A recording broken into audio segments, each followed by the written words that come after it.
was talking to my guy, 19 Keys, the other day. We had a 3-hour conversation.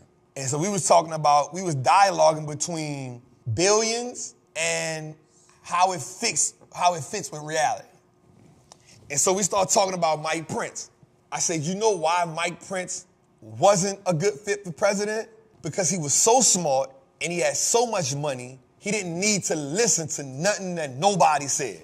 He didn't need help from the Republicans or the Democrats because he could fund most things out of his own pocket. So Key said, not only that, Trap, he was so smart, he didn't realize his blind spots. I said, ooh, that's good. I said, but Keys, think about this. It took a collective effort of enemies to beat him. And they had to put loophole after loophole after, like nobody could have overcame all them loopholes. You know what I'm saying? So we started talking about this. So Keith told me something that was real dope. He said, Trap, you got to think about this.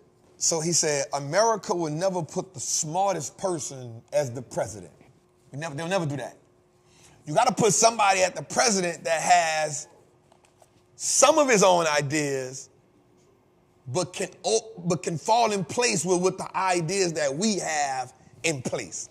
And then the objective is for us to put 80 to 90% of our ideas and give you 5% of the things that you want to do, or 2% of the things you want to do, and then we mix in what the Republicans and Democrats want to do.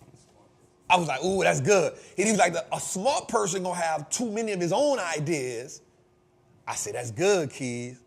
I say, bro, so check this out. So I talked to Keith, I said, check this out, bro. I say, now, Trump ain't the brightest crayon in the box. I said, but he'll say whatever he want to say.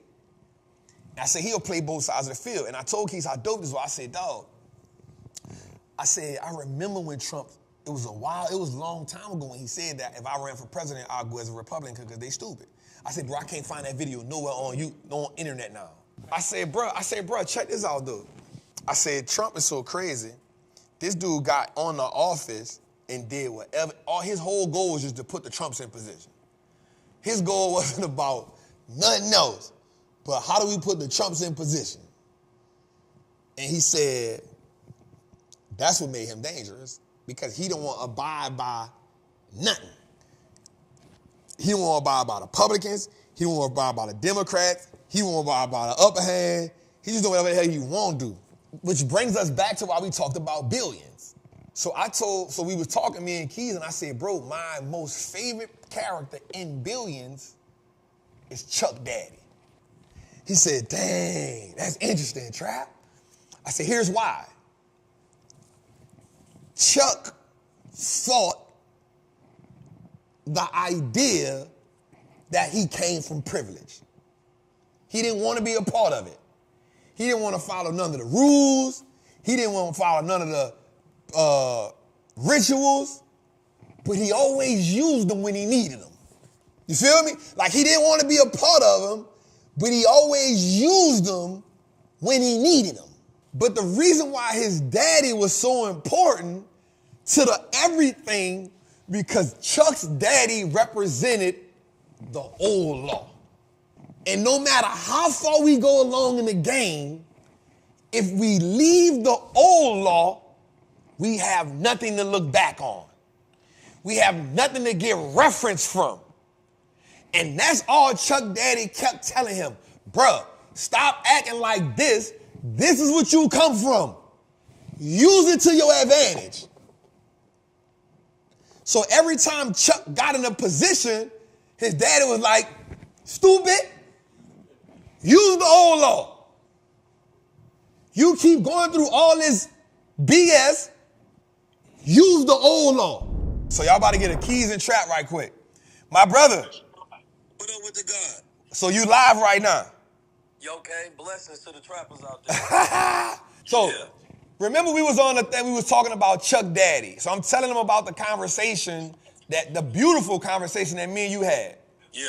And so I remember one of the things we talked about when I told you my favorite person on the show was Chuck's dad. I said he was just trying to get Chuck to always go back to the old law, and you was like the old guard. And then you said something to me that was important. Oath and code? Oath and code, that's what it is. Oath, yeah. So Keith said the old guard had oaths and codes. And the oaths and the codes is the regulation that you need because they put that in place for a reason. So Keys, there you go. So I want to have a brief conversation with you. You on Trappin' Tuesdays. So talk to us the importance of for a second about oaths and codes and why they're important. Well, see, you can't build anything without oath and codes. The oath and the code, which really goes down to the values and the rituals as well.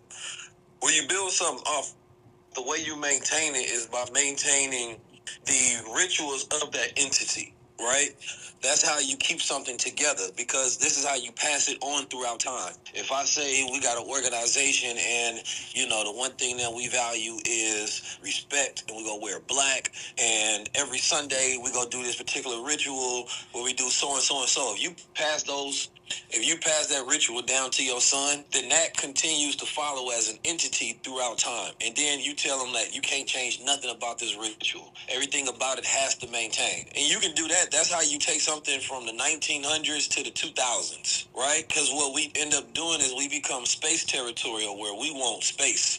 This is my space. But people that got real power, they become time territorial. This is my age. Right? This is how you rule in the next 10, 20, 30, 40, 50 years, by keeping the codes of something together, right? So what is the code to culture? What is the code to society? What is the code to America? One would say the Constitution.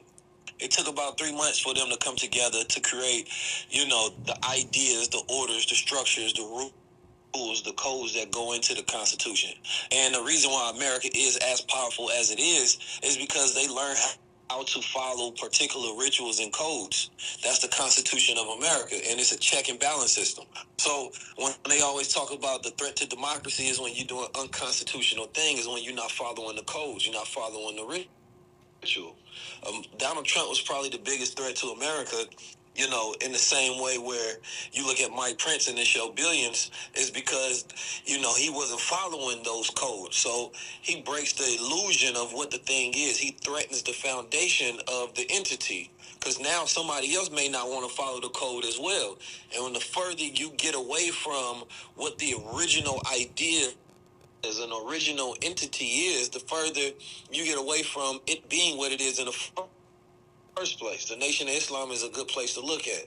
You got to come in, you got to be well shaved, you got to learn general orders, you have to learn actual facts, you have to learn the codes, right? There's 36 laws, there's a certain way of behavior that you have to come in, and if you don't follow that, then it's an easy way to tell that you're not a part of the structure, right? It's the same thing in different religions, whether it's Islam, whether you're going to the purest of Christianity, whatever you may be following, everything can be traced back to an original code, that formula that makes it what it is. And what we miss today in society is having any codes, which means there's no standards to hold people to. How can you hold somebody accountable if there are no standards, if there are no values that people decided to uphold, right? So when people lose their own codes, when people lose their own values, people call that selling your soul. And the culture sells its soul so many different times, you can't even tell you what his identity is. So the people who have the most power in this world, they have the oldest codes that they maintain a stronghold of power and control over. This is a framework for if you want to build power. This is a framework for, if you want to create an organization, or if you want to create an institution, something that can last beyond time. Right? It's the same thing that goes in a micro stance if you're talking about branding. You create a brand, you have to create a sigil, which is creating a symbol that is connected to it, right? And then you get meaning to that symbol. All of this shit goes into a metaphysical, reality, but we don't really look at it that way because we don't study the roots of things. We just look at the causes and the effects of stuff. So for me, what is the code to being a trapper? It's about not being emotional. It's about following. You understand me? It don't matter how you feel. If you follow those codes, you gonna get those results. The moment you start following those codes, to be like, but what I feel, now you're not getting the results that's followed and connected what it means to be a trapper. Yeah, big dog shit. So watch this. So I know that was the conversation me and you had. As I listen to you and as we always dialogue in such a profound way, my thing for you would be this. as a high level conversation, as a genius, as the king that you are, the God body that you are, could you tell us just give us three of your personal oaths and codes that you live by that help you operate at such a high level? Like you said, for me, I can tell you it's not having that emotional weariness, right? Is what does the data tell me, right? That's important. Being firm on that, right? Another thing is for me is what is the proper programming I have in place that helps me operate a certain way? And then I can dig deeper into that, right? Because I understand that I had to reprogram myself, right? Because I had to set certain, I had to hardwire myself, right? And I had to set certain parameters around how I'm moving and how I'm operating. So if I could ask you that, what would be two things you could tell me? Give me two things that are hardwired into you being 19 keys. I think the first one is being a God. Yep.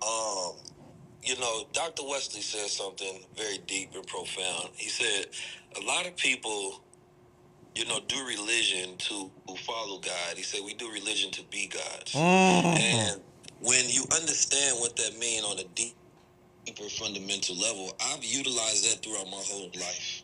I was taught that I was a God at a very young age, and what that meant was there's protocols that go into that as well, right? So a protocol into being a God, you have to have knowledge of self, right? You have to know who you are, because knowing who you are allows you to know where you are. It gives you coordinates so that you can move forward.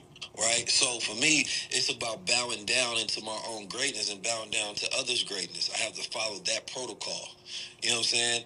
It's rising above emotions into the thinking of a God. Right? So as you talked about with your fundamentals, when I move, I have to always move with strategy.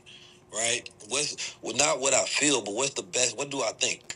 Right? I'm a deductive thinker. I deduce a lot of things, right? So for me, it's all about gathering information to become a high-level observer, to not be controlled by what I see, but to control what I see. Which also means applying the meaning of what you're given, right? Two people can see a circumstance. You can see something happen in front of you. Something can happen in your life. One person can be reactive to that, and another person can process it as information. They can say, nope, that's a warning for another event to come, or maybe, this means this, that, and the third. When you have a high level of functional and executive consciousness and your mind works, you apply the meaning to decide what the symbols, decide what the signs, decide what things mean in your reality, so they continue to allow you to function at a high level, right? I believe in another one is living at your edge. If you don't live at your edge, you can't truly be respected. You know what I'm saying? If you don't live at your edge, meaning that if you're not going about, being your highest, truest version of what you know your potential is, you can't have an idea of a greater version of you in your head that you know that you can see.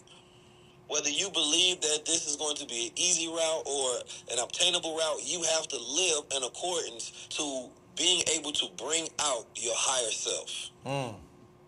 Right? So I can't allow myself to see myself with millions of dollars, or to see myself with tens of thousands of acres, or changing the world and schools around the world, or whatever it may be. If I see it in my head, then that means that I have to go on that mission to get that done. And it don't matter if I accomplish it all the way, but I have to be living in accordance to that vision. And, the last on the code side is for me, is about being a futurist. So I always sit down and I think about and I reflect and I meditate on what's to come. And I do that to change my normalcy bias. Right? My normalcy bias is always what I think is normal at the moment. So it's hard for you to accept what's to come. Right? So when new technology come, new forms of doing things come, it makes it hard for people to accept it, so they reject it, and they're slow to react because they haven't thought about, what would the future be. So by the time the future comes, they have an old normal in their mind and they rejected it. I'm always changing my normalcy bias and living in the future. So by the time it happens, it's already normal to me because I've already lived it. So it makes me faster to react to things and how to interact with those things because I've already accepted these things as to be normal because I've conditioned my mind to live ahead of time. Right? And so, for me, it's about having that oath to, if we talking oaths outside of codes, is number one, never to be impressed by anything. And when I say anything, I mean anything outside the God self. If you allow yourself to be impressed by something, that thing that you're impressed by can be used to control you. Right? So I can go to any place in the world and be in any room, and I want to allow a person's assets or access or power or thing impress me because at that moment I can be compromised. The integrity of what makes me who I am, right, can be compromised, and that impression can really control me. So I always say I'm not impressed by nothing but God, right? And so I have an oath to speak truth to power, you know what I mean, and create solutions to problems, right? And always stand on that forever. Love. Man, I appreciate you tonight for coming through, blessing the trappers. They don't know this is a conversation that we have always. You're like, this is how we vibe, bro. I'm honored. Thank you, man. I appreciate you, brother. Peace to the God, man. I'll talk to you. Peace to the God. Peace. Yes, sir. Yes, sir.